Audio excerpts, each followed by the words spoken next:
difficult for the UK people, could be an advantage for industry, and it's going to be a nightmare for policy people. Thierry, thank you so much for joining Dukascopy TV again. It's lovely to speak to you again.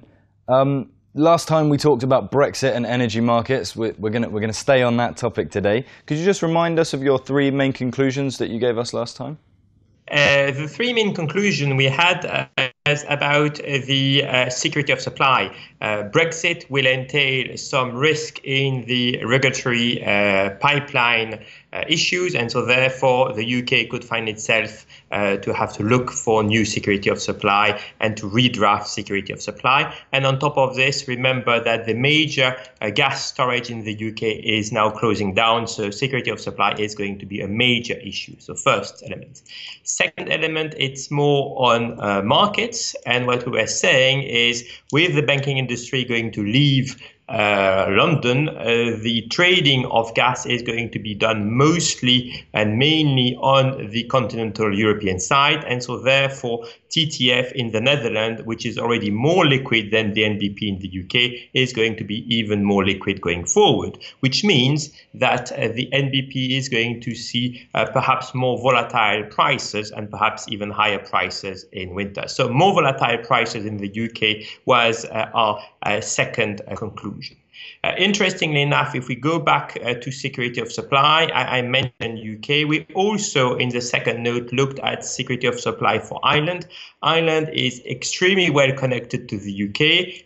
It joined the EU at the same time as the UK. Ireland is going to stay in the EU. UK is going to leave. And so therefore, the question of how the gas security of Ireland is going to be dealt in the future is going to be very interesting. Perhaps two very interesting news flows since we've published. The first was that the EU Commission has provided a grant for an interconnect, an electric interconnector between France and Ireland. First things that you can see, which is a post-Brexit world. And secondly, yesterday, there's been a company willing to invest in floating regas in Ireland, showing again that this volatility of prices, this kind of security of supply is at the forefront of, in the mind of energy companies. The last conclusion we had was about EU ETS, and we've just published a note on this. Yeah, you mentioned the EU ETS there. As you said, you've just done some research on that. What can we expect to see in that?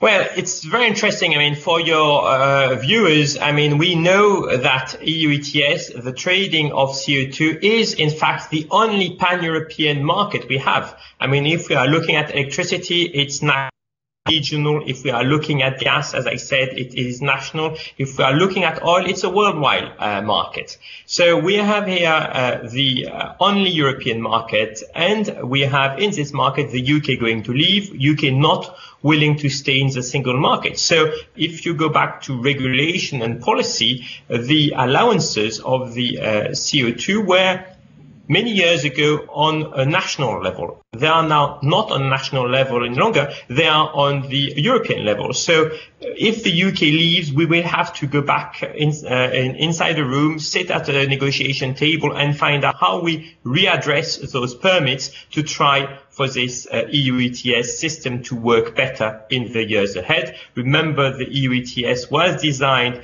to try to be greener, i.e. to push coal away from our energy mix. It doesn't succeed in this because CO2 prices are today too low for this to happen. And just overall at this kind of early stage in the negotiations, how are you feeling, Thierry? Are you positive? Well, on the outcome for the British people, as I said, more volatile prices, higher prices is never very positive. I don't think they voted for this, but that's what's going to happen. On the policy side, I mean, it is going to be very difficult, and the position we had in Oxford is don't expect business as usual, and I think this is what we are saying. But interestingly enough, on the energy side, what we are saying is if markets are starting to be disconnected, then it brings some advantages to some companies. And remember, the first conclusion we had back in February was independent trading houses could benefit from this. So I still stick to those conclusions.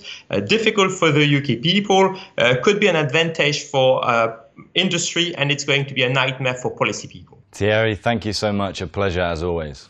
Thank you very much. And thank you for watching. And if you enjoyed this and would like to find out more, be sure to head over to dukascopy.tv.